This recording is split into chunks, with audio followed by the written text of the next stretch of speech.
Hi guys, welcome back to our channel. In this video, I'm going to be showing you how to log in to your ParentPay account.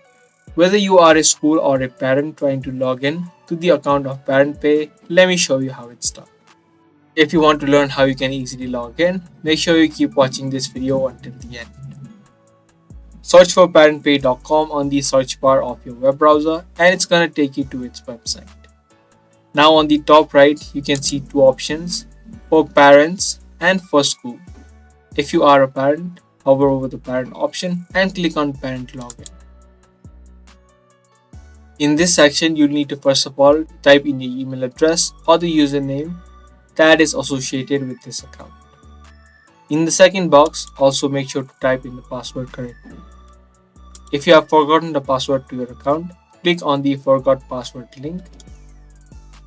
And then to recover your password, you'll again need to type in your email or your username, click on next and follow a few other steps to recover your password. If you sign in to the ParentPay account using your MyGovScot account, you can also do that by clicking on the sign in with MyGovScot. Once you fill in both of these information, click on login and you'll be successfully logged in to your ParentPay account. So I hope this video was helpful to you. If it was, be sure to subscribe and also give this video a thumbs up. If you have any questions related to the video, make sure that you comment down below. That's all for today. Thanks for watching.